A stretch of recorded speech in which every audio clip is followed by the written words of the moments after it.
ಮೊದಲಿಗೆ ಪಾಲಕ್ ಸೊಪ್ಪನ್ನು ಚೆನ್ನಾಗಿ ಕ್ಲೀನ್ ಮಾಡಿಬಿಟ್ಟು ಅದನ್ನು ಬೇಯಿಸ್ಕೊಳ್ಬೇಕು. ಚೆನ್ನಾಗಿ ಬೇಯಿಸ್ಕೊಂಡು ತಂಡ ಆದಮೇಲೆ ಅದನ್ನು ಒಂದು ಮಿಕ್ಸಿ ಜಾರಿಗೆ ಹಾಕ್ಕೊಳ್ತೀನಿ.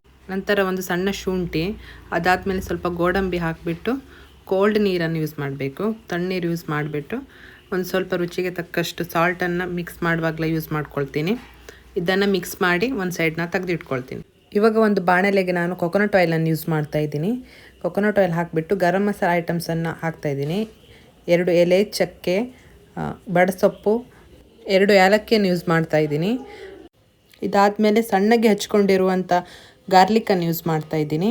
ಗಾರ್ಲಿಕ್ಕನ್ನು ಹಾಕಿ ಆದಮೇಲೆ ಜಿಂಜರ್ ಕೂಡ ಸ್ಮಾಲಾಗಿ ಕಟ್ ಮಾಡಿಕೊಂಡು ಅದನ್ನು ಕೂಡ ಯೂಸ್ ಮಾಡ್ತಾಯಿದ್ದೀನಿ. ಇದನ್ನು ಇವಾಗ ಚೆನ್ನಾಗಿ ಮಿಕ್ಸ್ ಮಾಡ್ಕೊಳ್ಬೇಕು. ಸ್ವಲ್ಪ ಬ್ರೌನ್ ಕಲರ್ ಬರುವವರೆಗೂ ಸ್ವಲ್ಪ ಮಿಕ್ಸ್ ಮಾಡ್ಕೊಳ್ಳಿ. ಅದಾದಮೇಲೆ ಆನಿಯನನ್ನು ನಾನು ಯೂಸ್ ಮಾಡ್ತಾಯಿದ್ದೀನಿ. ಆನಿಯನ್ ನಿಮ್ಗೆ ಎಷ್ಟು ಬೇಕೋ ಅಷ್ಟು ಯೂಸ್ ಮಾಡಿ. ಸ್ವಲ್ಪ ಗ್ರೇವಿ ಜಾಸ್ತಿ ಬೇಕಂದರೆ ಜಾಸ್ತಿ ಆನಿಯನ್ ಯೂಸ್ ಮಾಡಿ. ಅದಾದಮೇಲೆ ಸಣ್ಣಗಾಗಿ ಹಚ್ಕೊಂಡಿರುವಂಥ 2 ಚಿಲ್ಲಿಯನ್ನು ಯೂಸ್ ಮಾಡ್ತಾಯಿದ್ದೀನಿ. ಅದಾದಮೇಲೆ ಚೆನ್ನಾಗಿ ಮಿಕ್ಸ್ ಮಾಡ್ಕೊಳ್ಬೇಕು. ಬ್ರೌನ್ ಕಲರ್ ಬರುವವರೆಗೂ ನೀವು ಮಿಕ್ಸ್ ಮಾಡ್ಕೊಳ್ಳಿ. ನೆಕ್ಸ್ಟ್ ಟೊಮೆಟೊವನ್ನು ಆ್ಯಡ್ ಮಾಡ್ತಾಯಿದ್ದೀನಿ. 1 ಟೊಮೆಟೊ ಯೂಸ್ ಮಾಡಿದ್ದೀನಿ. ಟೊಮೆಟೊ ಆ್ಯಡ್ ಮಾಡಿ ಚೆನ್ನಾಗಿ ಮಿಕ್ಸ್ ಮಾಡ್ಕೊಳ್ಳಿ. ಇದು ಚೆಂದ ಬೇಯಬೇಕು. ಇದು ಬೆಂದಾದಮೇಲೆ ನೆಕ್ಸ್ಟು 1 ಟೇಬಲ್ ಸ್ಪೂನ್ ಸಾಲ್ಟನ್ನು ಯೂಸ್ ಮಾಡ್ತಾಯಿದ್ದೀನಿ. ಇವಾಗ ಚೆನ್ನಾಗಿ ಮಿಕ್ಸ್ ಮಾಡ್ಕೊಳ್ಬೇಕು. ಚೆಂದ ಮಿಕ್ಸ್ ಆದಮೇಲೆ ನಾನು ಪನ್ನೀರನ್ನು ಯೂಸ್ ಮಾಡ್ತಾಯಿದ್ದೀನಿ. ನೆಕ್ಸ್ಟು ಚೆನ್ನಾಗಿ ಮಿಕ್ಸ್ ಮಾಡ್ಕೊಳ್ತೀನಿ. ಎಲ್ಲ ಚೆನ್ನಾಗಿ ಮಿಕ್ಸ್ ಆದಮೇಲೆ ಸ್ವಲ್ಪ 1 ಟೇಬಲ್ ಸ್ಪೂನ್ ಗರಂ ಮಸಾಲವನ್ನು ಯೂಸ್ ಮಾಡ್ತೀನಿ. ಅದಾದಮೇಲೆ next 1 table spoon coriander powder ಮತ್ತು ಸ್ವಲ್ಪ ಟರ್ಮರಿಕ್ ಪೌಡರನ್ನು ಯೂಸ್ ಮಾಡ್ತೀನಿ. ಅದಾದಮೇಲೆ ಚೆನ್ನಾಗಿ ಮಿಕ್ಸ್ ಮಾಡಬೇಕು.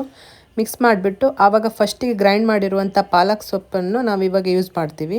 ಅದನ್ನು ಹಾಕಿಬಿಟ್ಟು ಚೆನ್ನಾಗಿ ಮಿಕ್ಸ್ ಮಾಡಬೇಕು. ಹಸಿ ವಾಸನೆ ಹೋಗೋ ತನಕ ನಾವು ಬೇಯಿಸ್ಕೊಳ್ಬೇಕು. ಇದನ್ನು ಚೆನ್ನಾಗಿ ಒಂದು 5 ಮಿನಿಟ್ಸ್ ಬೆಂದಾದಮೇಲೆ ನಾನು ತುಪ್ಪವನ್ನು ಆ್ಯಡ್ ಮಾಡ್ತಾಯಿದ್ದೀನಿ. 1 ಟೇಬಲ್ ಸ್ಪೂನ್ ತುಪ್ಪವನ್ನು ಯೂಸ್ ಮಾಡ್ತೀನಿ.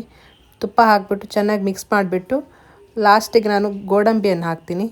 ಗೋಡಂಬಿ ಹಾಕಿಬಿಟ್ಟು ಲಾಸ್ಟಿಗೆ ಕಸೂರಿ ಮೇಥಿ ಸ್ವಲ್ಪ ಆ್ಯಡ್ ಮಾಡ್ತೀನಿ. ಇವಾಗ ಲಾಸ್ಟ್ಗೆ ಒಂದು 5 ಮಿನಿಟ್ಸ್ ಬೇಯಲಿಕ್ಕೆ ಬಿಡಿ. ಇವಾಗ ಪಾಲಕ್ ಪನ್ನೀರ್ ರೆಡಿಯಾಗಿದೆ. ಇದನ್ನು ಚಪಾತಿ ಜೊತೆ ಕಾಂಬಿನೇಷನ್ ಮಾಡಿ ತಿನ್ನಿ, ತುಂಬ ಚೆನ್ನಾಗಿರುತ್ತೆ. Thanks for watching. Okay, bye.